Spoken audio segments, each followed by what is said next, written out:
ప్రార్థన చేయండి.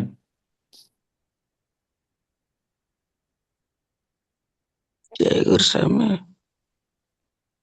జయ గురమ్మ. గురు గురుర్దేవో మహేశ్వర గురు సాక్షాత్ పరబ్రహ్మ తస్మై శ్రీ గురవే నమః. గురవే సర్వలోకానాం భిషజే భవరోగిణాం నిధయే సర్వ విద్యానాం శ్రీ దక్షిణామూర్తయే నమః.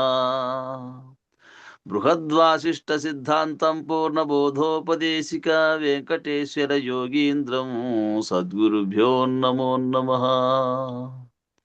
ఆత్మానాత్మ అతీతమనిశం కేవలాత్మోపదేశిక వేముల రామయార్య యోగీంద్రం సద్గురుభ్యో నమో నమః.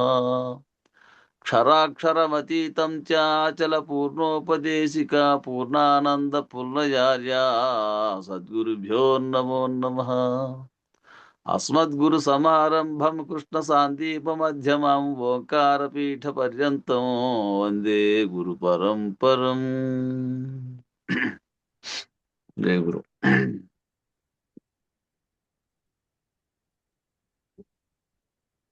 ఈ ప్రశ్న ఉత్తరము రెండు ఉండే పాట ఇది. ఒకటిది పాలకడలి చేయన్న చూపుమా ఇల నిలకడైన బ్రహ్మమేదో ఎరుక పరచుమా. తొలి దైవము మీరటంచు పలుకుచుండె నష్టాక్షరి చులకనైన మార్గమున చలనమున తొలగజేయు. పాలకడలి చేయన చూపుమా ఇల నిలకడైన బ్రహ్మమేదో ఎరుక పరచుమా. ఉత్తరం చూడతనదు సోదరీమణి ఈడెందుగాని జోడు రహిత పూర్ణ స్థిరమది. వాడవాడలందుగలదు మూడు మూర్తులదియుగాదు గూఢమైన నాదు గురుని పీడ ఎరుక విడిచినేడు. పాలకడలి చేయన చూపుమా ఇల నిలకడైన బ్రహ్మమేదో ఎరుక పరచుమా. అస్థిభాతి ప్రియము లేదని పరవస్తువేదో నాస్తిగానిదనుచు తెలిపిరి. విస్తరించి రెంటి విధము కాస్తలోన తెలిపిని దురస్తా శ్రీరాచబాట అస్థిభాతి ప్రియ శూన్యుడా. పాలకడలి చేయన చూపుమా ఇల నిలకడైన బ్రహ్మమేదో ఎరుక పరచుమా. మృత్యు ఘటములైన రీతిగా చిత్తైన ప్రకృతి విత్తమగుచు జగతి వెలసెగా. మిత్తిరహిత పూర్ణ గురుని అప్తి తిరుగునంత మెరుగ మొత్తమైన సత్తు చిత్తానంతరనుగొను. పాలన చూపుమా ఇల నిలకడైన బ్రహ్మమేదో ఎరుక పరచుమా. మూటి మూటి మూటు దాటుచు సూటైన సద్గురు కోటి సూర్య ప్రభనుగాంచుచు. మేటి యోగ పరులమను బూటకములు బలుకుచుంద్రు. బూటకమో నాటకమో సూటి తెలుపు దేశికేంద్ర. పాలకడలి చేయన చూపుమా ఇల నిలకడైన బ్రహ్మమేదో ఎరుక పరచుమా. దహర గమ్యస్థాన నిలయుడు అమనస్క పరుల అనకమనెడు ఆత్మరూపుడు. ఇకము జగము పరమదాత్మ అహద్వయం బదంచు తెలిసి. ఇకము పరము రెంటి రోసి మహిమ లేని మద్గురువరు. పాలకడలి చేయన చూపుమా ఇల నిలకడైన బ్రహ్మమేదో ఎరుక పరచుమా. భావరహిత బ్రహ్మ మెరిగితి ఈ జీవ బ్రహ్మ మొదలు లేనిదనుచు విడచితి. భావరహిత బ్రహ్మ మెరిగితి ఈ జీవ బ్రహ్మ మొదలు లేనిదనుచు విడచితి. నావరీతి త్రోవదెల్పే సావధాన గురువెవరిలా. అవంతయు కొరత లేక భావమెరిగి శిష్యులెవరు. అవంతయు కొరత లేక భావమెరిగే శిష్యులెవరు. పాలకడలి చేయన చూపుమా ఇల నిలకడైన బ్రహ్మమేదో ఎరుక పరచుమా. ధరను పేరపి పురంబున హరగురుడు వెలసె సరస్వతి శ్రీ దుర్గనందన మురియుచు గురుదీక్ష నొందే అరట్ల రామరావు ఎరుక విడిచి పరము తెలిపే పరమ గురుని యునికి నేడు పాలకడలి శయన చూపుమా ఇల నిలకడైన బ్రహ్మమేదో ఎరుక పరచుమా ఇల నిలకడైన బ్రహ్మమేదో ఎరుక పరచుమా. జై శ్రీ సద్గురు ప్రభు మహారాజుకు జై. పూర్ణానంద పుల్లయార్యులకు జై. విశ్వానంద కృష్ణమూర్త్యార్యులకు జై. అనంత కోటి గురు భక్త మండలికి జై. గురు పరంపరముకు జై. జై గురుదేవ. జై గురు.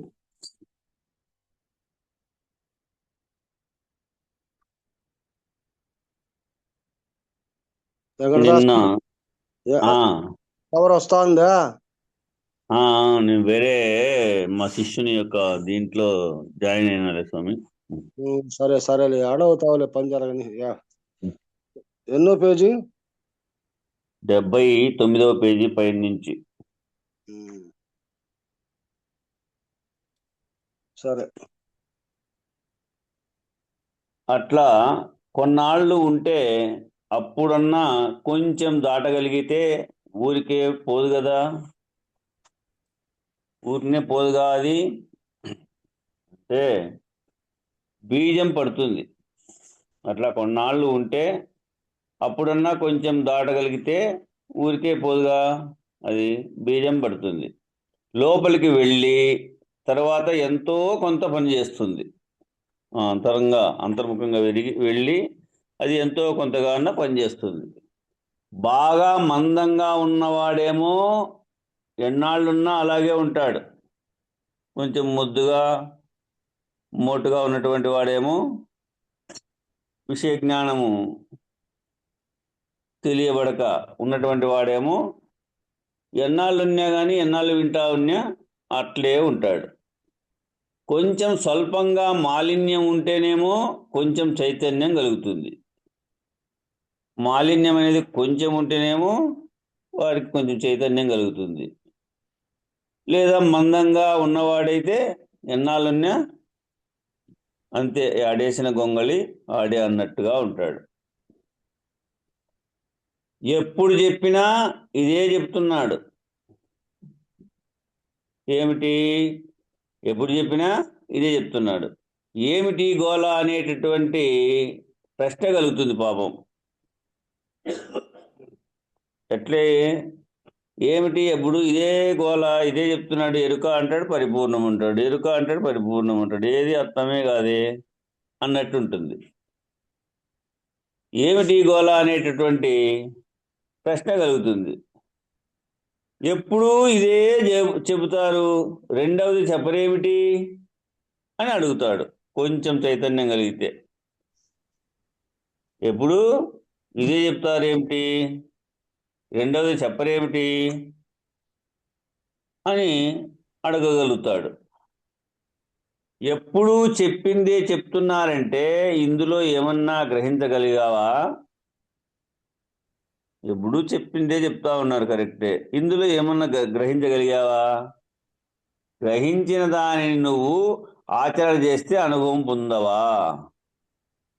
గ్రహించిన దానిని నువ్వు ఆచరణ చేసి అనుభవం పొందావా ఏమన్నా? ఆ గ్రహించినటువంటి ఎప్పుడు అదే చెప్తున్నారంటే ఇందులో ఏమన్నా గ్రహించగలిగావా? పోనీ ఆ గ్రహించిన దానిని ఏమన్నా నువ్వు ఆచరణలో చేసి అనుభవం పొందావా అని గురువుగారు అంటే వాడు ఇంకాస్త శ్రద్ధగా లోనికి వెళ్తాడు. ఇప్పుడు అదే వింటా ఉన్నావే, దాని గురించి ఏమన్నా ఆలోచన చేసి అనుభవంలోకి ఏమైనా తీసుకున్నావా అని అంటేనా గురువుగారు. వాడు ఏం చేస్తాడు? కొంచెం చైతన్యం కలిగినటువంటి వాడు ఇంకాస్త కొంచెము శ్రద్ధగా లోనికి వెళ్తాడు. నిజమేనండి, వీరు చెబుతుంటే అంతకు ముందు విన్నవే కానీ అనుభవం రావడము లేదు. వీరు చెబుతుంటే అంతకు ముందు విన్నవే గాని అనుభవం రావడం లేదు అని మళ్ళీ మనన నిధిధ్యాసలు చేస్తాడు. మళ్ళీ ఏం చేస్తాడు? మనన నిధిధ్యాసలు చేస్తాడు.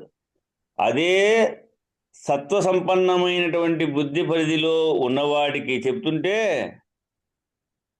సత్వ సంపన్నమైనటువంటి అంటే సత్యగుణ సంపన్నుడై ఆ బుద్ధి పరిధిలో ఉన్నవాడికిన చెబుతా ఉంటేనే విని దానిలో ఉన్నటువంటి సారాన్ని గ్రహించి దీనిలో ఇంత ఔన్నత్యం ఉందా అని వెంటనే దానిని నిరంతరము మనన చేస్తా, నిధి చేస్తా, ధ్యాస చేస్తా ఉంటాడు. నిరంతరము మన నిధి ధ్యాసలు చేసి దాన్ని ఆచరణలో పెడతాడు. ఆచరణలో పెట్టి అప్పుడు ప్రశ్న వేయగలుగుతాడు. ఎట్లా ఉంటే? సత్వ సంపన్నమైనటువంటి బుద్ధి పరిధిలో ఉన్నవాడు, సత్వగుణమైనటువంటి బుద్ధి కలిగినటువంటి వాడు ఎప్పుడు వచ్చింది ప్రశ్న వేయగల అప్పుడు వచ్చింది. ఎప్పుడొచ్చింది ప్రశ్న వేయగల సత్తా? ఎప్పుడొచ్చింది? తమో గుణ రజో గుణాలను పూర్తిగా లేకుండా చేసుకొని ఎప్పటికొచ్చింది? తమో గుణ రజో గుణాలను పూర్తిగా లేకుండా చేసుకొని కేవలం సత్వ సంపన్నమైనటువంటి బుద్ధి పరిధిలో ఉన్నప్పుడు, కేవలము సత్వగుణముతో ఉన్నప్పుడు, తత్వ సంపన్నమైనటువంటి బుద్ధి పరిధిలో ఉన్నప్పుడు నిరంతరము అదే మనన నిధిధ్యాసలో ఉంటాడు. అప్పుడు విన్నది విన్నట్టు లేదా తన మదిలో కలిగినటువంటి ప్రశ్న కలగజేసి తెలియపరుస్తూ వస్తాడు. దానికి ప్రయత్నం చేస్తాడు. అప్పుడు ప్రయత్నం చేసి చేసి చేసి ఏం చేస్తాడు? అప్పుడు ప్రశ్న వేయగలుగుతూ ఉంటాడు. వినడం నేర్చినాడు. ఇప్పటికి విననేర్పు కలవాడైతేనే దీనికి ప్రశ్న కలిగేది. విననేర్పు లేకపోతే తెలియబడదు. అందుకే కృష్ణ ప్రభువులు విననేర్చి చెప్పనేర్చిన మనుజులకే దీనిలోని మర్మము తెలుసును, వినజెప్ప నేర్వకుండిన మనుజులు దీనిలోని మర్మమెరిగేరా, దీనందుండే ధర్మమెరిగేరా అన్నాడు. అట్లా అప్పుడు ప్రశ్న వేయగలుగుతాడు. ప్రశ్న వేయగలిగినాడంటే వాడు సత్వ సంపన్నమైన బుద్ధి పరిధిలో చేరి గురుభావంతో ఉన్నాడన్నమాట. అప్పటికి ఎప్పుడైతే ప్రశ్న బాగా కలిగిందో, విన్నది విన్నట్టుగా ఆ ప్రశ్న కలిగి మరుసటి రోజు ఎప్పుడైతే ప్రశ్నిస్తూ ఉన్నాడో సత్వ సంపన్నమైనటువంటి బుద్ధి పరిధిలో చేరి గురుభావంతో ఉన్నాడన్నమాట. అప్పుడు గురువును దైవీభావంతో దైవంగా చూస్తాడప్పుడు. ఎట్లా చూస్తాడు? గురువును కూడా దైవీభావంతో దైవంగా చూస్తాడప్పుడు. అట్లా చూసినప్పుడే గురువు చెప్పింది మనన నిధి ధ్యాస చేసి దాన్ని ఆచరణలో పెట్టి అనుభవానికి ప్రయత్నం చేసి పరిప్రశ్న వేయగలుగుతాడు. అప్పుడు విన్నది విన్నట్టుగా, తెలిసేది తెలియబడినట్టుగా తెలియబడి అప్పుడు పరిప్రశ్న వేయగలుగుతాడు. కనుక ఎవరికి వారు గుర్తుంచుకోవాలి. ఈ విధంగా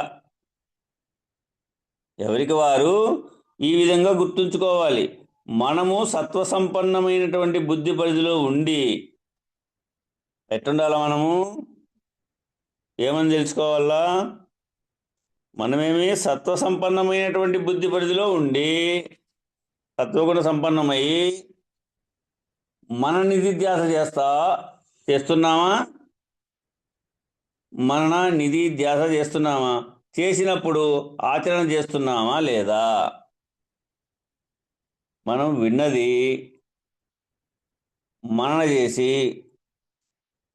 చేసినటువంటి దాన్ని నిధిగా పెట్టుకొని మన మదిలో ఆ నిధిని మళ్ళీ అప్పుడప్పుడు ధ్యాస చేసుకుంటున్నామా లేదా?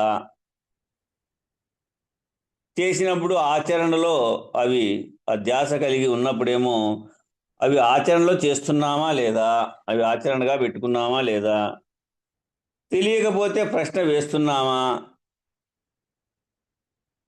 ఒకవేళ అవి ఆచరణలోకి రాలే, తెలియవలేదు, తెలియబడనప్పుడు మళ్ళీ తిరిగి గురువు దగ్గరికి పోయి తిరిగి మళ్ళా ప్రశ్న వేస్తున్నామా లేదా అనేది మొట్టమొదట మిమ్మల్ని మీరు ప్రశ్నించుకోవాలి.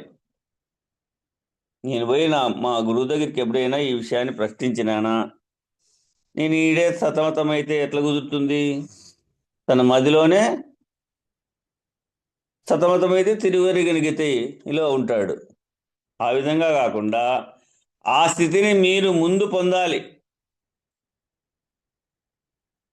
ఆ తిరువరిగని గతిలో ఉండకోకుండా ఎప్పుడైతే ఏ విషయమైతే నీకు అర్థం కాలేదో ఆ విషయాన్ని తిరిగి గురువు దగ్గరికి పోయి విచారించి ప్రశ్నించాల. ఆ ప్రశ్నించుకున్నప్పుడు ఆ స్థితిని మీరు ముందు పొందాలి. పొందినప్పుడు గురువు ఎంత శ్రమకైనా ఓర్చి చేస్తాడు. గురువు ఎంత శ్రమకైనా ఓర్చి చేస్తాడు కనుక దాని నుంచి మీరు ఉద్ధరించబడతారు. అప్పుడు దాని నుంచి మీరేమి ఉద్ధరించబడతారు. మనమైనా చూడండి, మన పిల్లల కోసం ఎంతో బాధపడతాం. బాహ్యంలో మనము కుటుంబంలో మనమైనా చూడండి, మన పిల్లల కోసం ఎంతో బాధపడతాం.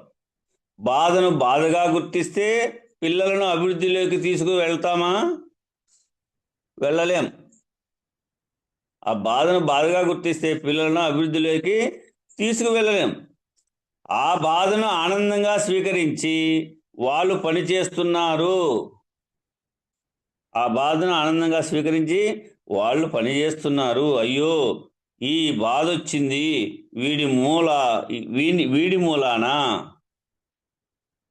ఇంత డబ్బు ఖర్చు పెట్టవలసి వచ్చింది, ఇంత డబ్బు నా దగ్గర లేదు, ఎక్కడి నుంచి తెచ్చి చదివిస్తానబ్బా, ఎట్లా వీళ్ళతో బాధపడేది నేను, ఈ బాధ వచ్చింది వీడి మూలానే కదా నాకు ఈ బాధ వచ్చింది, ఇంత డబ్బు ఖర్చు పెట్టవలసి వచ్చింది, ఇంత డబ్బు నా దగ్గర లేదు, ఎక్కడి నుంచి తెచ్చి చదివిస్తాను, చదువు మానిపిస్తాను అని అంటే వాడు అభివృద్ధిని కోల్పోయాడు కదా.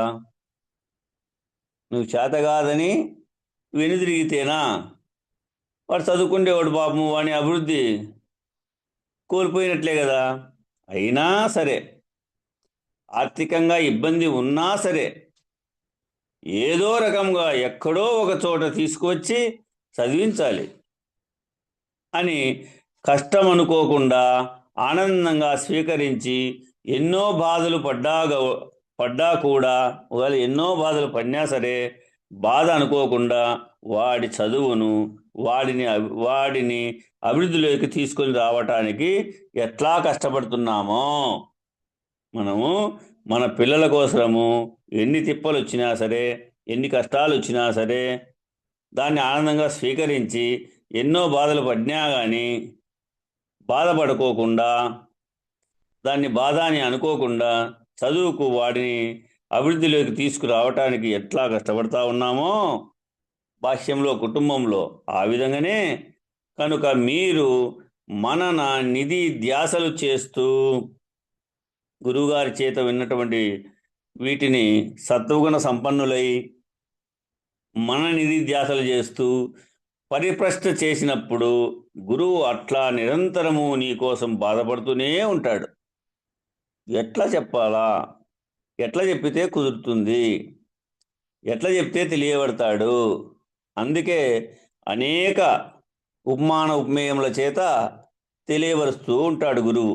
అనేక ఉపమానాలు తీసుకుంటాడు, అట్లా ఉపమాన ఉపమేయముల చేత చెబుతూ, కానీ బాధ అనిపించదు గురువుగారికి.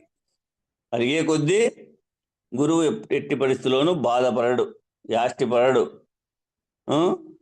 తిరిగి అదే అడుగుతున్నావు కదా, అర్థం చేసుకో ఇది చెప్పేటువంటిది అని తోటి వాళ్ళను చూపించి, వారు చూడు, మన పిల్లలు కూడా మనం చెప్తాం కదా, వాడు చూడు పొరా ఎట్లా పని చేసుకొని ఎట్లా చదువుకొని ఎట్లా బతుకుతా ఉన్నాడో, నువ్వు చూడు ఎట్లా బతుకుతా ఉన్నావో అన్నట్లు తోటి శిష్యులను చూడు ఎట్లా అర్థం చేసుకున్నాడు, ఎట్లా వినగలిగినాడు, నువ్వెందుకు వినలేకుండా పోతున్నావు, నువ్వెందుకు అర్థం చేసుకోలేకుండా పోతున్నావు అని చెబుతూ ఆనందంగా చేస్తూ ఉంటాడు గురువుగారు. ఎందుకని?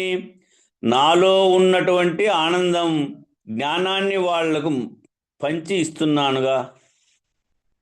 నాలో ఉన్నటువంటి ఆనందము అట్లా ఉంది. ఎందుకంటే వాళ్లకు జ్ఞానాన్ని వాళ్ళకు పంచి ఇస్తున్నానుగా. నా జన్మ సాఫల్యమైంది అప్పటికి. చూడు, ఎట్లయితే తన యొక్క కుటుంబంలో ఉన్నటువంటి కుమారుడు ఎట్లా ఎదిగి పెద్దగై తనకు కీర్తి ప్రతిష్టలు తెస్తాడో ఆ విధంగానే అట్టి శిష్యుడు కూడా దొరికినా కూడా ఆ శిష్యుడు అభివృద్ధి చెందితే ఎంతో ఆనందపడతాడు గురువుగారు. అందుకే జ్ఞానాన్ని వాళ్లకు పంచి ఇస్తున్నానుగా. నా జన్మ సాఫల్యమైంది, ఇంతకంటే నాకు కావాల్సింది ఏమిటి అనుకుంటాడంట గురువు. ఇంతకంటే నాకు కావాల్సింది ఏమిటి అని ఆనందంగా స్వీకరిస్తూ మిమ్ములను ముందుకు నడిపించడానికి ప్రయత్నం చేస్తుంటాడు. మిమ్ములను ముందుకు నడిపించేదానికి ప్రయత్నం చేస్తున్నాడు. అప్పుడు ఎటువంటి బాధ కూడా బాధ అనిపించదు. అప్పుడు ఎటువంటి బాధ అయినా సరే అది బాధ అనిపించదు. ఏ వేళలో అయినా లేచి నిద్రభంగం చేసుకొని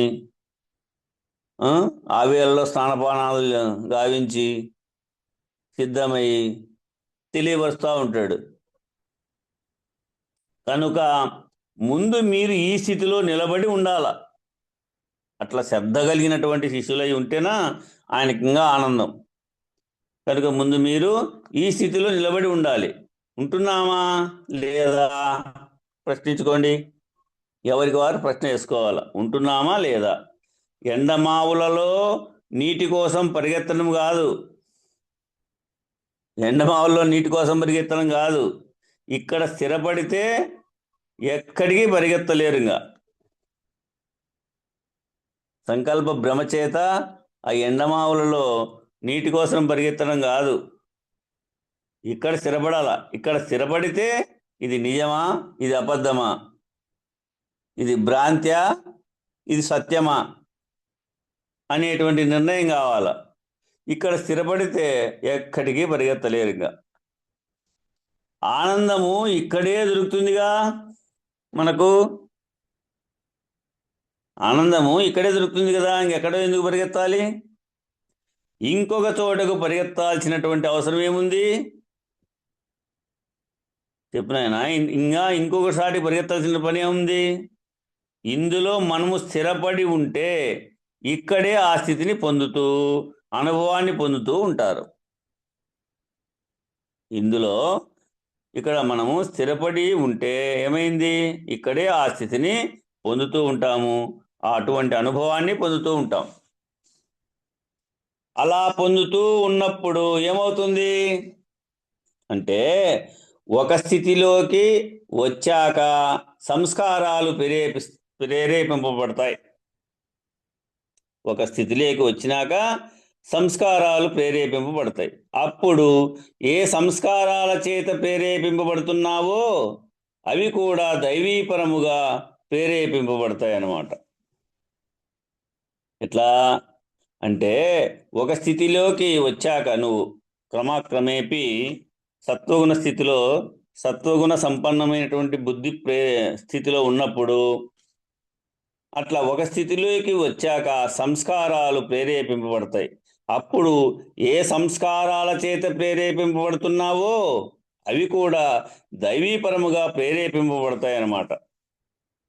ఆ సంస్కారాలన్నీ కూడా దైవీపరముగానే నీకు ప్రేరేపింపబడతాయి. శిష్యుల విషయంలో గురువే ప్రేరేపిస్తాడు. సంస్కారము లేశమాత్రంగా ఉన్న వాటిని ఆ సంస్కారం అక్కడకు వెళ్తే గాని అతని ద్వారా రద్దు కాదది. ఆ సంస్కారము అక్కడికి వెళ్తేనే, ఆ ప్రేరేపణకు వెళ్తేనే కానీ అతని ద్వారా అవి రద్దు కావు. ఆ టైం వచ్చినప్పుడు మనకు డాక్టర్ ఏ టైంకు ఎట్లా మందు చేస్తున్నాడు, మనకు అనారోగ్యం అయినప్పుడు మనకు డాక్టర్ గారు ఏ టైంకి ఎట్లా మందు చేస్తున్నాడు, 4 రకాల మందులు ఇచ్చాడు. పొద్దున 1:30 బిళ్ళ వేసుకో, మధ్యాహ్నం 1:30 బిళ్ళ వేసుకో, సాయంత్రం 1 బిళ్ళ వేసుకోమన్నాడు కదా. డాక్టర్ గారు మనకు ఏ టయానికి ఏ మందులు ఇచ్చాడు? ఒకటే ఏమన్నా 4 బిళ్ళలు వేసుకోమన్నాడా? 4 రకాలు ఇచ్చి ఆయన మధ్యాహ్నము ఈ రకంగా వేసుకో, ఉదయాన్ని ఈ రకంగా వేసుకో, మళ్ళీ రాత్రికి సాయంత్రానికి ఈ రకంగా వేసుకో అని తెలియపరుస్తూ ఉన్నాడు కదా. రాత్రికి 1 బిళ్ళ వేయమన్నాడు. రాత్రికి 1:30 బిళ్ళ ఎందుకు వేస్తావు? రాత్రి 1:30 బిళ్ళ వేయమనిలే. అట్లాగే సంస్కారయుతముగా మీరు గురువును వెంబడించి ఆ జ్ఞానంలోకి ప్రవేశించి అప్పుడు ఉన్నప్పుడు ఏమి, ఒక్కొక్క సంస్కారం ఎదురైనప్పుడల్లా అక్కడకు వెళ్తేనే ఈ సంస్కారాలు కూడా ఏమి నీకు వస్తూ ఉండేది? సత్వగుణం చేత ఆ దైవీపరంగా ప్రేరేపింపబడతా ఉన్నాయి.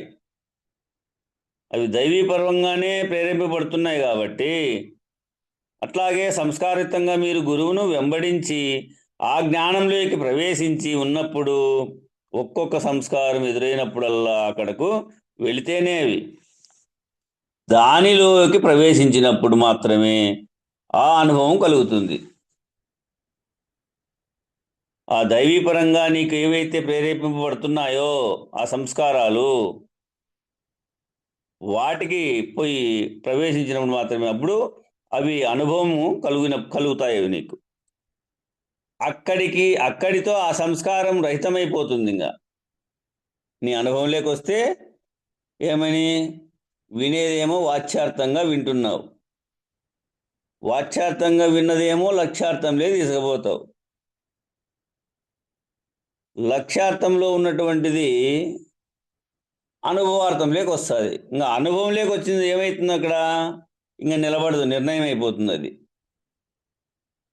అక్కడకు వెళ్తే కానీ ఆ సంస్కారం రహితం కాదు. కాబట్టి అది నీ ఇచ్చ ప్రకారము జరుగుతుంది. ఆటోమేటిక్గా నీ ఇచ్చ ప్రకారమే జరిగిపోతుంది. అది దైవేచ్ఛగా జరుగుతుంది.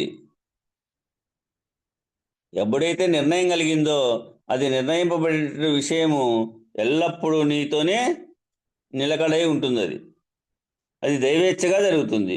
గురువు ప్రేరేపిస్తాడు. అప్పుడు గురువు ఎక్కడున్నాడు? నీ యందు ఉండి నిన్ను నడిపిస్తున్నాడు. నీలోనే భూమధ్య స్థానమందు నిలకడై ఉన్నాడు.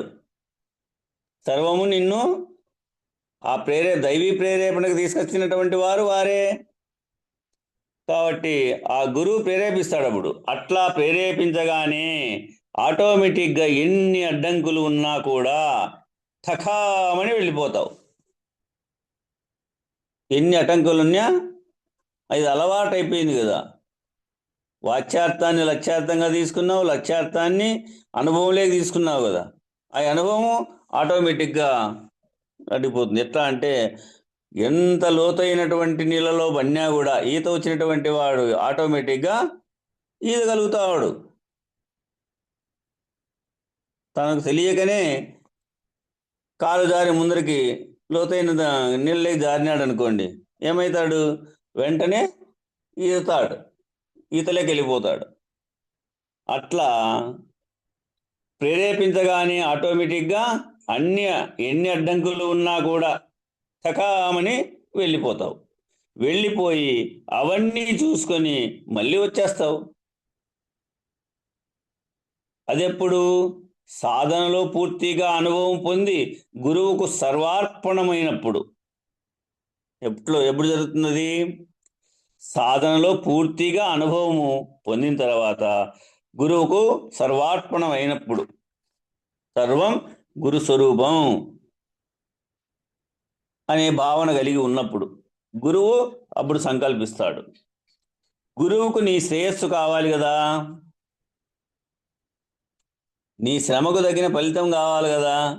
కాబట్టి నీ శ్రేయస్సు కావాలనుకుంటాడు గురువు, శ్రమిస్తున్నాడు కాబట్టి.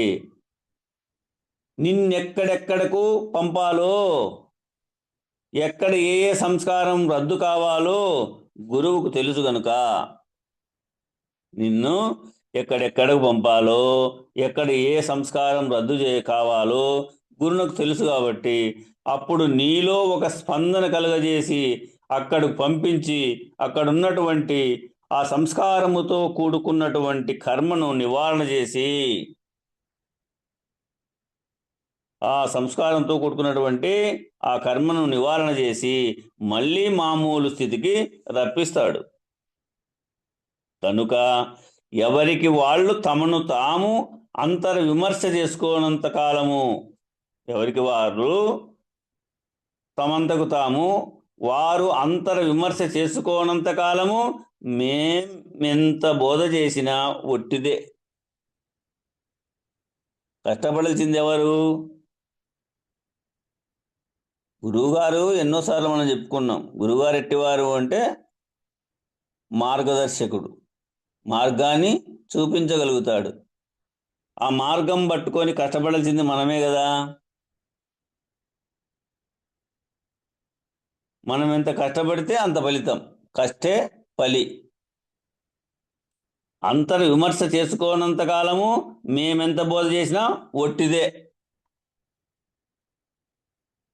అరిసి అరిసి అరిసి చెప్పుకొని గురువు నోర నచ్చాల్సిందే కానీ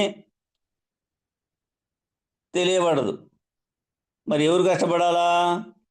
మరి నువ్వు ఆ పరిస్థితిలో ఉన్నావు కనుక నిరంతరము నీకు చెప్తున్నాను.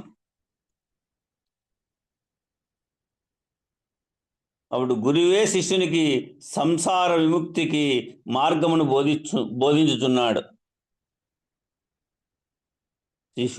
శిశువు అడుగుతున్నాడు ఏమని? గురువే శిష్యునికి సంసార విముక్తికి. ఏ సంసార విముక్తి? జనన మరణ ప్రవాహం అనేటువంటి సంసార విముక్తికి మార్గమును బోధించుతున్నాడు. నశించే స్వభావం గల ప్రాపంచిక విషయముల యందు, ఈ నశించేటువంటి స్వభావం కలిగినటువంటి ఈ ప్రాపంచిక విషయముల యందు అత్యంత నిరాశారూపము వైరాగ్యము మోక్షమునకు మొదటి కారణము. అత్యంత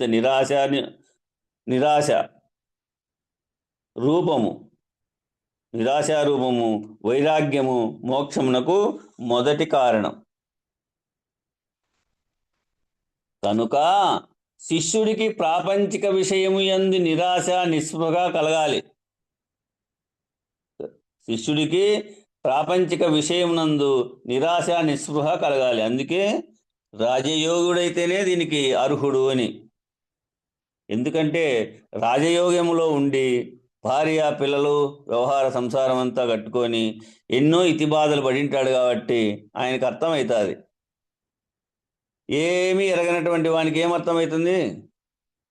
ఎర్రబట్టలు వేసుకోను, ఏదో మెళ్ళలో పూడసులు వేసుకొని నుదుటి విభూది నామాలు పెట్టుకొని తిరిగేటువంటి వారికి ఏమర్థమవుతుంది? వాడు ఏ బాధ పడి ఉండరు. రాజయోగంలో ఉండి భార్య పిల్లలతో ఉండి సర్వ కష్టాలు పడి ఈదులాడింటాడు కాబట్టి వారికి బాగా అర్థమవుతుంది. కనుక శిష్యుడికి ప్రాపంచిక విషయముల యందు నిరాశ ఎప్పుడు కలుగుతుంది? అన్నీ కష్టపడి ఏగి తెలియబడింటాడు కాబట్టి అప్పుడు నిరాశ నిస్పృహ కలగాలి. కలిగినప్పుడే నీకు అర్హత కలిగింది. బంధ విమోచన పొందటానికి మోక్షము అన్నారు కదా. అప్పుడు ఎప్పుడైతే ప్రాపంచిక విషయంలో ఏందో నిరాశ నిస్పృహ కలిగిందో అప్పుడు కలిగినప్పుడే నీకు అర్హత కలిగినట్టు సహా. అది బంధ విమోచన పొందడానికి మోక్షం అన్నారు కదా. అంటే అది వరకు ఎక్కడున్నావు? బంధంలో ఉన్నావు. సంసారము చేత ప్రాపంచిక విషయ సంబంధముగా బంధింపబడ్డావు. దానిలో నుంచే విమోచన పొందాలి. ఇప్పుడు ఆ బంధ విముక్తి కావాలి అన్నది నీకు కలిగినప్పుడు గురువు నీకు ఎట్లా బంధ విమోచన చేస్తాడో చెబుతాడు. చూడండి ఇప్పుడు ఎట్లా విమోచన చేస్తాడు అంటే, మోక్షమునకు ప్రతిబంధకముగా ఉండే సమస్త కర్మలను వదలట. మోక్షం కావాలంటే ఏం కావాలి? ప్రతిబంధకముగా ఉండేటువంటి సమస్త కర్మలను వదలుట. ఎట్లా వదలవి? శీతోష్ణాది ద్వంద్వములను సహించుట కలిగి ఉండాలి. అది కష్టం వచ్చినా సుఖం వచ్చినా ఆ ద్వంద్వములను సహించే స్థితిగా ఉండాలి. బాహ్యేంద్రియ నిగ్రహం కలగాలి. బాహ్యేంద్రియ నిగ్రహము కలగాలి. శబ్ద స్పర్శ రూప రస గంధం అనేటువంటివి ఆ నిగ్రహ శక్తి కలగల్లా. తర్వాత జ్ఞానేంద్రియాలలో ఉండేటువంటి ఈ జ్ఞానేంద్రియాలకు సూక్ష్మేంద్రియాలుగా పనిచేస్తాయి అవి విషయేంద్రియాలు. తర్వాత కర్మేంద్రియ స్థితి కూడా మితస్థితిగా ఉండాలి. వాక్కు మితం ఉండాలి. పాణి చేసేటువంటి చేతల పని దానికి మితం ఉండాలి.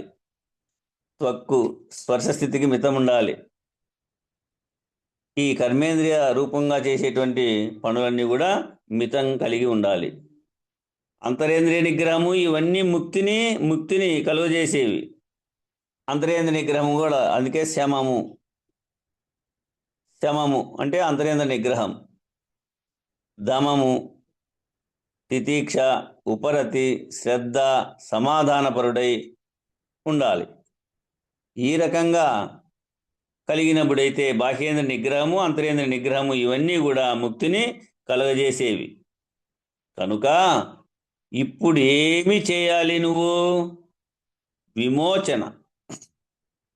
విమోచన కలిగితే ఏమొస్తుంది నీకు? మోక్షం. అప్పుడు విమోచన కావాలనుకున్నప్పుడు అంటే మోక్షం నువ్వు కావాలనుకున్నప్పుడు బంధహేతువైనటువంటి దాన్ని ఎత్తి చూపిస్తారు గురువు. ఆ బంధహేతువులో ఏడ నడుస్తున్నావో ఎక్కడ నువ్వు బంధమై ఉన్నావో చూపిస్తాడు గురువు.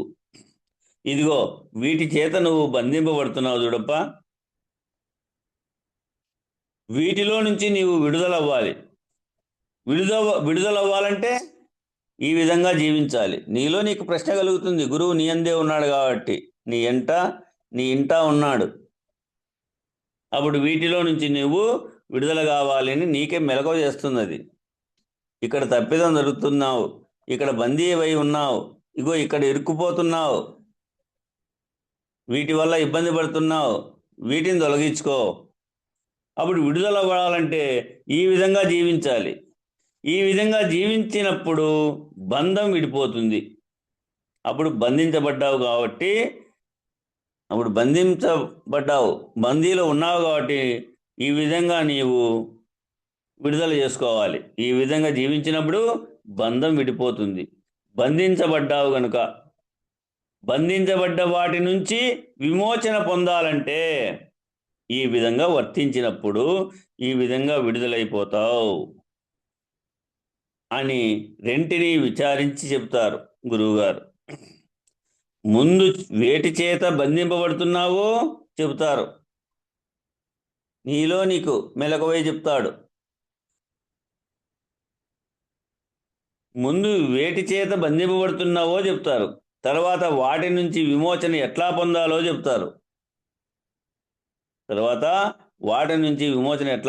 చెప్తారు. ఎట్లా అంటే మోక్షమునకు ప్రతిబంధకములు కలుగజేయు సమస్త కర్మలను వదలుట. ఎట్లా అంటే ముందు వదలాలి. కర్మలను వదలాలంటే ఎట్లా చేస్తే కర్మ వదులుతుంది? ముందు వదలాలా? మరి వదలాలంటే ఎట్లా చేస్తే కర్మ వదులుతుంది అంటే శీతోష్ణాది ద్వంద్వములను సహించుట. ఎట్లా చేయాల? నువ్వు దుఃఖం వచ్చినా సుఖం వచ్చినా సమతుల్యంగా సహించి ఉండడం.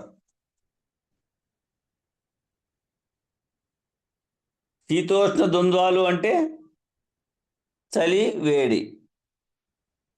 వీటి యొక్క ద్వంద్వము బాగా చలి వచ్చినప్పుడు అధిగమించి ఉండాలి. బాగా విపరీతమైన వేడి వచ్చినప్పుడు కూడా అధిగమించి ఉండాలంటే ఏమి? నువ్వు ఈ శరీర సంబంధంగా ఉన్నంత కాలము ఉండలేవు. ఈ శరీర సంబంధం ఉన్నంత కాలము ఏడ కూర్చుంటావు? లోపల ఉడుకు, వీడే కూర్చుంటాను, మీరు కట్ చేసుకొని రాబోండి అనుకుంటాం చూడు మనం. ఏడబ్బా పూజ జరుగుతూ ఉంది, సత్సంగం జరుగుతూ ఉంది. ఏడ కూర్చుంటావు లేబ్బా, లోపల ఉడుకు, బయట ఇడు కూర్చుంటే పోలే అని అనుకుంటాం. కుదురుతుంది అది? పోయిన పని సక్సెస్గా చేయగలుగుతామా? ఈ శరీర సంబంధంగా ఉన్నంత కాలం ఉండలేవు. చలి వేస్తే వణికిపోతావు, వేడి చేస్తే తట్టుకోలేవు. ఎయిర్ కండిషన్ పెట్టుకుంటావు. అప్పుడు ఎయిర్ కండిషన్ కావాలి. ఉడుకు పెడితేనేమో చలవ ఉండేటట్టుగా తిప్పుతావు ఎయిర్ కండిషన్. చలి పెడితేనేమో వేడిగా తిప్పుతావు. 2 ఆప్షన్స్ ఉంటాయి దానికి. ఎయిర్ కండిషన్ పెట్టుకుంటావు. కానీ వీటికి అధిగమించి ఉండాలి సాధకుడు. శరీరంతో ఉన్నట్టుగా ఉంటేనేమో చలి అంటే అది చలి ఉనికిస్తుంది. ఉడుకు అంటే అది ఉడుకని ఉడికిస్తుంది. నువ్వు దానితో మమేకమైనప్పుడు అది నీకు ఏమి కావాలంటే అది చేపిస్తుంది. అది ఎట్లా ఎప్పుడుంటావు? ఈ విధంగా ఇట్లా ఎప్పుడుంటావు? దేహధర్మానికి నీవు విలక్షణంగా ఉన్నప్పుడు ఉండగలుగుతావు. దేహధర్మంతో ఉంటేనేమో దానికి విలక్షణంగా ఉన్నప్పుడు ఉంటావు. దేహధర్మంతో ఉన్నప్పుడేమో ఇది చలిని వణుకని మునిగిపోతూ ఉంటావు. కనుక నువ్వు ఇప్పుడు ఏం చేయాలి? దేహధర్మానికి విలక్షణంగా ఉండాలి. దేహధర్మానికి విలక్షణంగా ఉండాలి. శీతోష్ణ సుఖ దుఃఖాలను లేకుండా చేసుకోవాలంటే ఇవన్నీ దేనికి వచ్చినాయి? శీతోష్ణ సుఖ దుఃఖాలను లేకుండా చేసుకోవాలంటే ఇవన్నీ దేనికి వచ్చినాయి? దేహధర్మంగా ఉన్నప్పుడు వచ్చినాయి. చలిని వేడని వచ్చినాయి. దేహధర్మాన్ని వదిలి ఉంటే ఎప్పుడెవరు నువ్వు? ఆత్మ. ఇప్పుడెవరు నువ్వు? ఆత్మవు. ఆత్మవు గనుక నీకు చలి లేదు, వేడి లేదు. రెండూ లేనటువంటి వాళ్ళు మీరు ఇప్పుడు. చలి వేడి రెండూ లేనటువంటి వాళ్ళు ఎవరు మీరు ఇప్పుడు? ఆత్మస్వరూపులు. ఇక్కడ ఓ మెట్టెకెక్కినట్టు. నీకు చలి లేదు, ఇప్పుడు వేడి లేదు. రెండూ లేనటువంటి వాళ్ళు మీరు. రెండూ లేనటువంటి వారు మీరు. కాబట్టి దాని గురించి విచారించాల. ద్వంద్వం అంటే చలి వేడి, శరీర ధర్మము ఇది. ద్వంద్వం అంటే ఏమి? చలి వేడి. ఇది శరీర ధర్మం. ఇది శరీర ధర్మంగా ఉన్నంత కాలము ఈ బాధలు ఉంటాయి, తప్పవు. నువ్వు శరీర ధర్మంగా ఉన్నంత కాలము ఈ బాధలు ఉంటాయి. చలిని వేడిని తప్పవు. సుఖమని దుఃఖమని తప్పవు. సహించడము అంటే ఎప్పుడు సహించగలుగుతావు? శరీరానికి విలక్షణంగా ఉన్నప్పుడు, నేను ఆత్మను అనేటువంటి భావన చెంది ఉన్నప్పుడు వీటిని సహించగలుగుతావు. అప్పుడు నేను ఆత్మను అనేటువంటి భావన కలిగి ఉన్నప్పుడు అప్పుడు సహించగలుగుతావు. నేను శరీరమని శరీర ధర్మంగా ఉంటావు అనుకో, సుఖ దుఃఖములు, ఆకలి దప్పికలు, శోకమోహములు, జన్మ మరణములు తప్పవు. ఇవేవి నాకు లేవు. ఈ శరీర ధర్మంగా ఈ శరీరానికి ఉన్నాయి. ఈ శరీర ధర్మంగా ఈ శరీరానికి ఉన్నాయి, కానీ ఇవేవి నాకు లేవు. నాకు చలి లేదు, వేడి లేదు అనేటువంటి జ్ఞానం ఎప్పుడైతే కలుగుతుందో, ఎప్పుడు కలుగుతుంది? ఈ శరీర ధర్మాన్ని విచారణ చేసినప్పుడు. ఇవేవి నాకు లేవని ఈ శరీర ధర్మాన్ని నువ్వు విచారణ చేసినప్పుడు, ఈ శరీరం ఎట్లా ఏర్పడిందంటే, దీన్ని విచారణ చేయాలంటే ఏమి? శరీర ధర్మాన్ని, ఈ శరీరం ఎట్లా ఏర్పడింది? ఎట్లా ఏర్పడింది? శుక్ల శోణితములు కలిస్తే ఈ శరీరం అయింది కదా. అది ఎట్లా పనిచేసినప్పుడు? వేడి చలి వస్తాయి. ఎట్లా పని చేస్తే వేడి చలి పోతుంది? ఏమి? అది ఎట్లా పని చేసినప్పుడు వేడి చలి వస్తాయి అంటే, ఎట్లా పని చేస్తే ఈ వేడి చలిపోతాయి అని ఇప్పుడు శరీర ధర్మాన్ని విచారణ చేయాలి. ఈ ఏమి పని చేస్తే ఈ వేడి పోతుంది, ఏం పని చేస్తే ఈ చలి పోతుంది అని అప్పుడు ఏం చేయాల? మళ్ళా శరీర ధర్మాన్ని విచారణ చేయాల. శరీరం ఎట్లా ఏర్పడింది అంటే, ఈ స్థూల శరీరము శుక్ల శోణితములతో కూడుకొని ఏర్పడి పిండోత్పత్తి అయింది. పిండోత్పత్తి అయ్యి బాల్య, యౌవన, కౌమార, వృద్ధాప్య స్థితులుగా మారింది. అట్లా మారి ఆఖరకు లేకుండా పోతుంది. మొట్టమొదట ఈ పుట్టుట మధ్యలో పరిణామం చెందుతూ వస్తుంది. మొట్టమొదట పుడుతుంది, పుట్టిన తర్వాత ఆ పరిణామం చెందుతూ వస్తుంది, ఆఖరికి లేకుండా పోతుంది. ఇది 6 వికారాలు చెందుతుంది. 6 వికారాల్లో లాస్ట్ వికారంతో లేకుండా పోతుంది.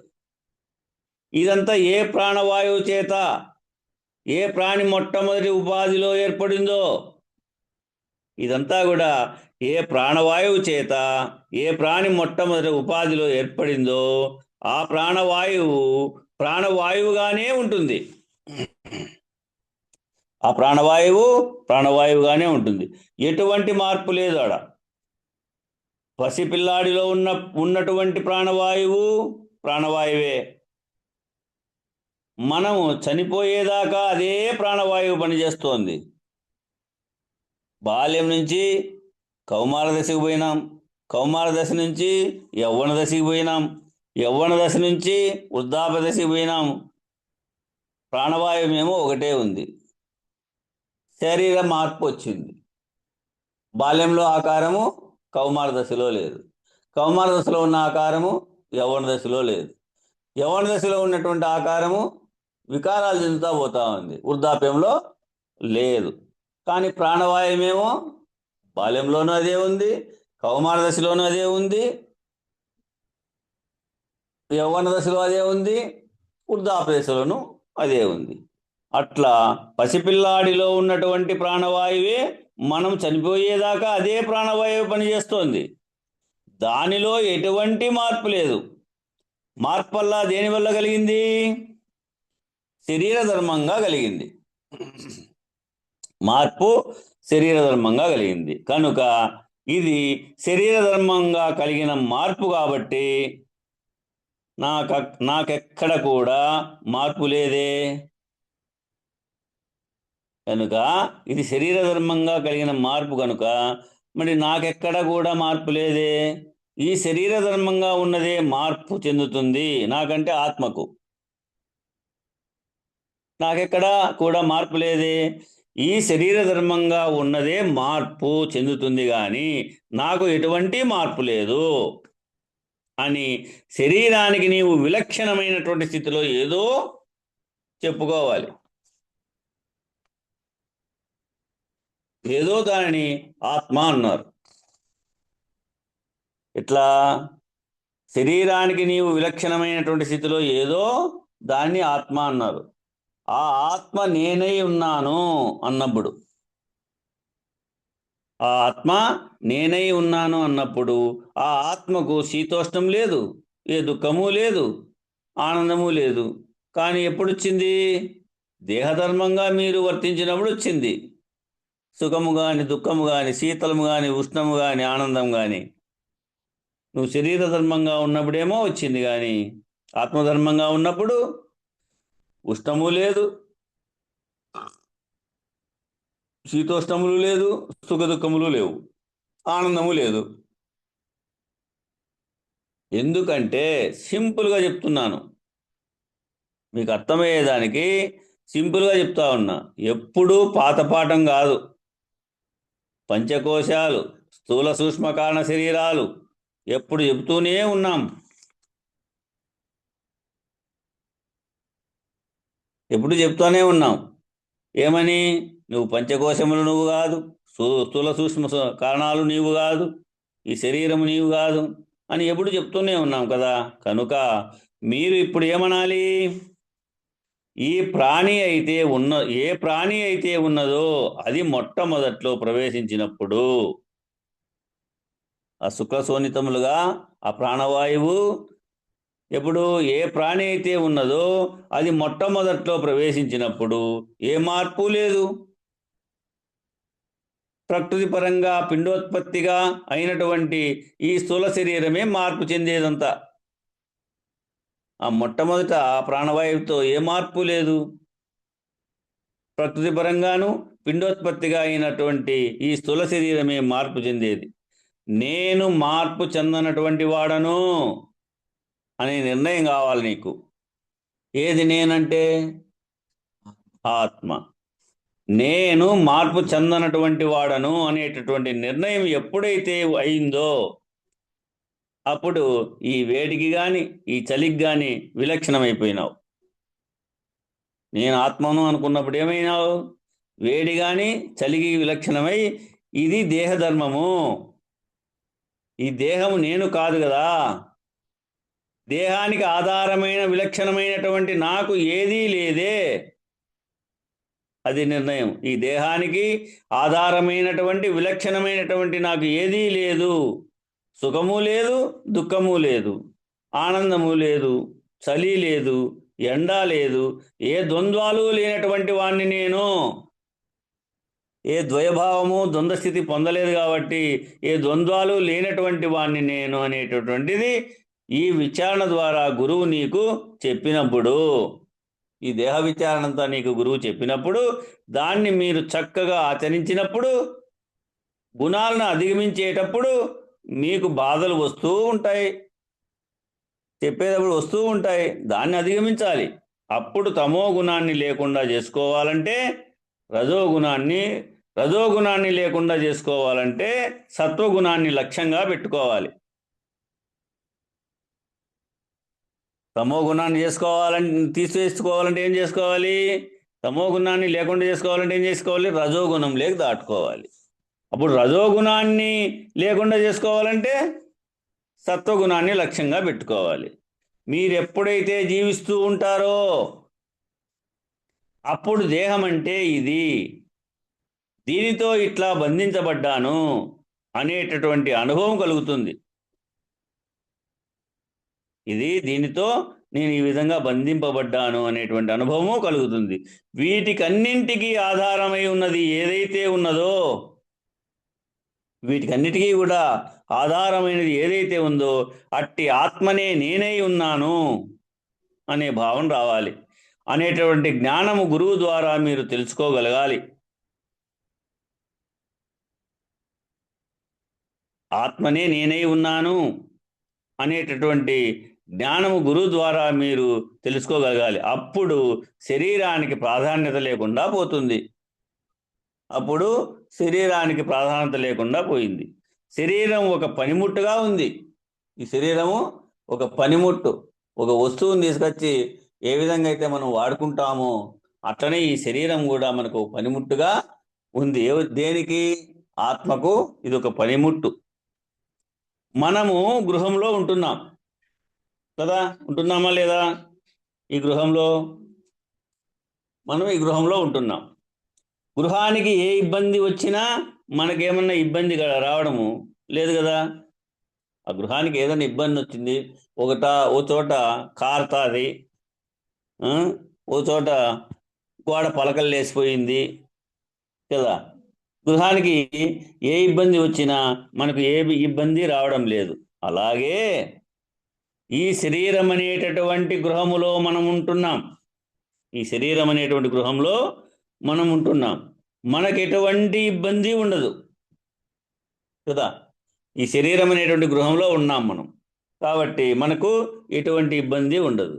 ఇంటికి ఏ విధంగా రిపేర్లు వస్తే చేసుకుంటున్నామో, ఈ ఇంటికి అక్కడక్కడ ఏదైనా రిపేర్లు వస్తే అట్లా చేసుకుంటున్నామో అదే విధంగా మన శరీరానికి చేసుకుంటా ఉన్నాం. ఇక్కడ ఇబ్బంది వచ్చింది, ఇక్కడ ఇబ్బంది వచ్చింది కాలికి, అట్లా ఎప్పుడైనా ఎక్కడైనా ఏదైనా ఇబ్బంది వస్తే దీన్ని రిపేర్ చేసుకున్నట్లే. మనకు ఎటువంటి ఇబ్బంది ఉండదు. అప్పుడు గృహంలో మనం ఉంటున్నాం కదా, మనకు ఎటువంటి ఇబ్బంది లేదు. ఇంటికి ఏ విధంగా అయితే రిపేర్లు వస్తే చేసుకుంటున్నామో అదే విధంగా మన శరీరానికి చేసుకుంటా ఉన్నాం. అట్లాగే మనము ఈ దేహం అనేటటువంటి ఇంట్లో ఉన్నాం. దేహధర్మముగా రిపేర్లు వస్తూ ఉంటాయి.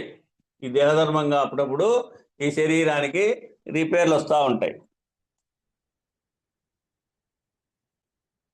చూడండి, ఒక ఖండమే కాకుండా దాదాపు 100-120 దేశాలు ప్రేమించినటువంటి, ఆరాధించినటువంటి, పూజించినటువంటి సత్యసాయిబాబు గారికి కూడా శరీరానికి వచ్చా.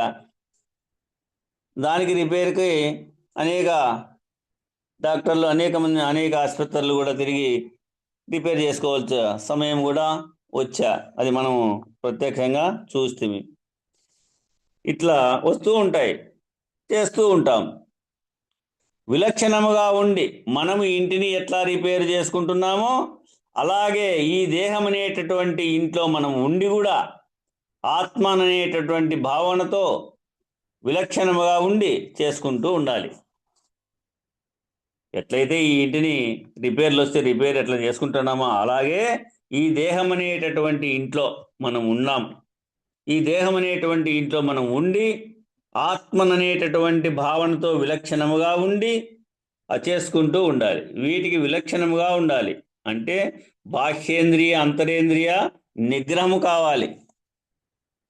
బాహ్యేంద్రియ అంతరేంద్రియ నిగ్రహము కావాలి. అవన్నీ చెప్పకుండానే సారాంశం చెప్పాను. ఊరినే వాచారీత్యా ఇవన్నీ కూడా నీకు చెప్పకుండానే నీకు సారాంశం అంతా చెప్పినా. ఇప్పుడు చెప్తా ఉండ వాటి విషయము. బాహ్యేంద్రియాలంటే జ్ఞానేంద్రియాలు 5, కర్మేంద్రియాలు 5, వాటిని గ్రహించాలి. బాహ్యేంద్రియాలంటే 10, కర్మేంద్రియాలు 5, జ్ఞానేంద్రియాలు 5. జ్ఞానేంద్రియాలంటే స్తోత్రము, త్వక్కు, చక్షువు, జిహ్వ, గ్రాణం. కర్మేంద్రియాలంటే వాక్కు, పాణి, పాదము, గుహ్యము, గుదము. వాటిని నిగ్రహించాలి. అంతరేంద్రియాలంటే అంతఃకరణ చతుష్టయము అని చెప్తాం. మనస్సు, బుద్ధి, చిత్తము, అహంకారం. ఇవి అంతరేంద్రియాలు, ఈ అంతఃకరణ చతుష్టయాలు. వీటిని గ్రహించాలి.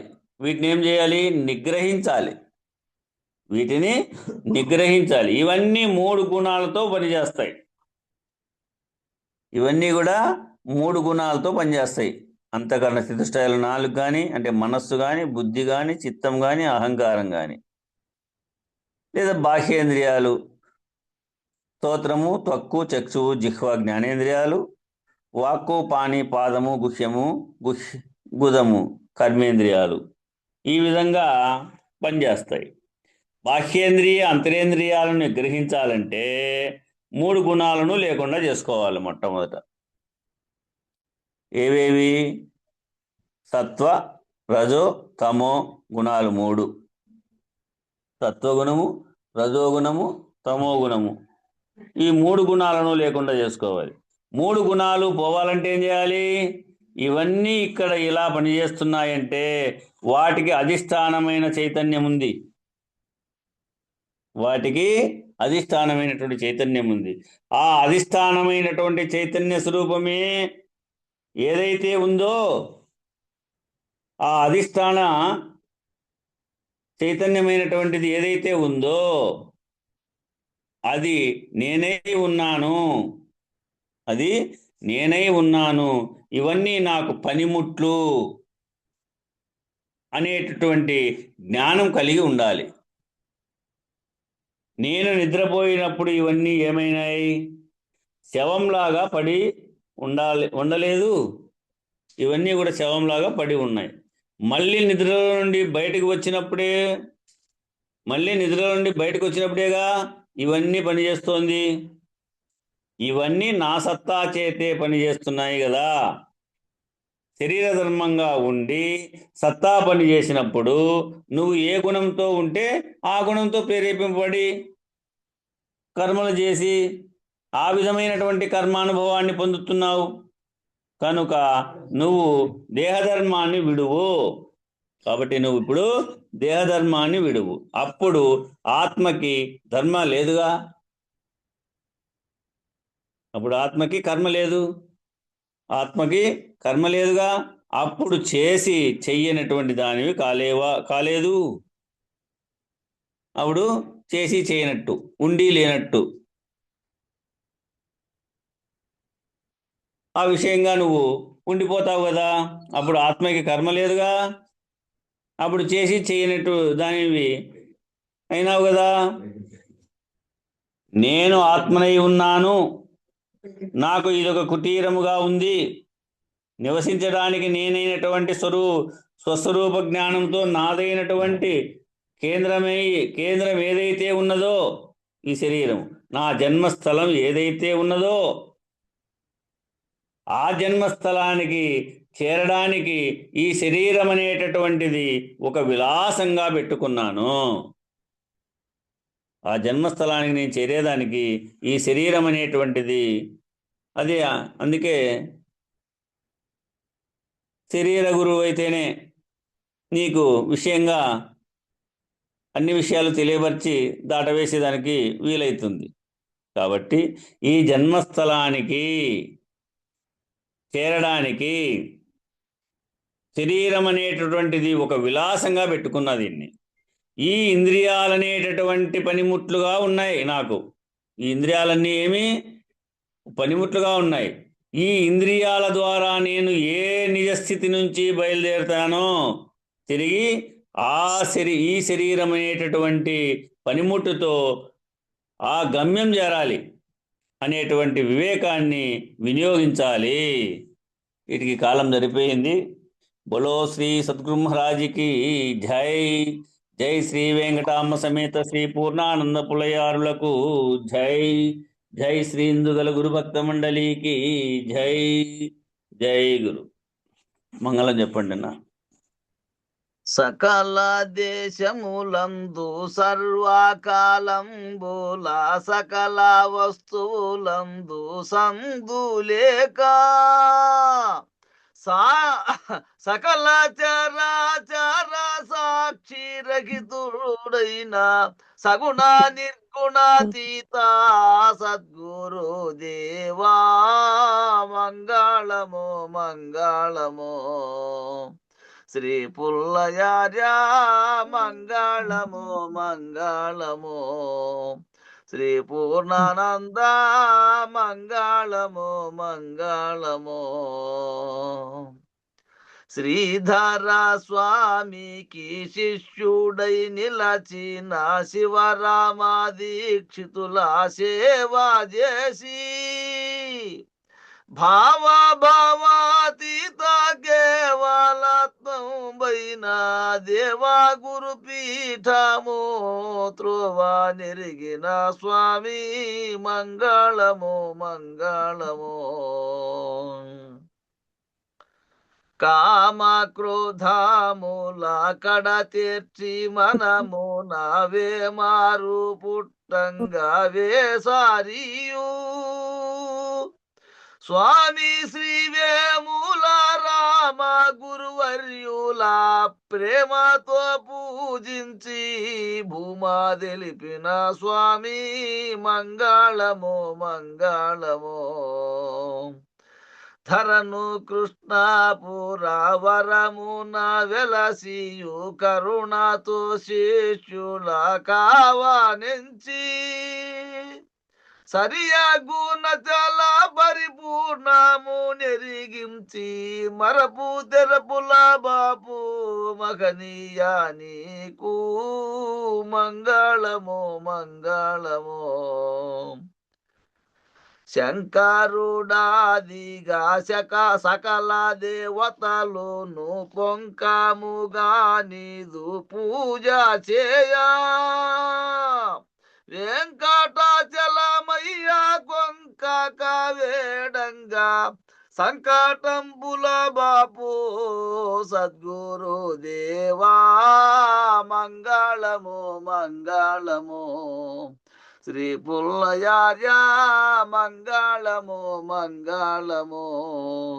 శ్రీ పూర్ణానంద మంగళమో మంగళమో. మంగళం గురుదేవాయ మహనీయ గుణాత్మనే సర్వలోక శరణ్యాయ సాధురూపాయ మంగళం.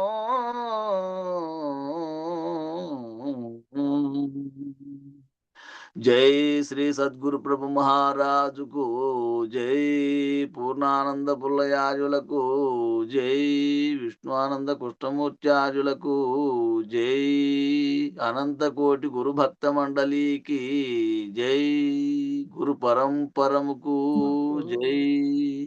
జై గురుదేవ.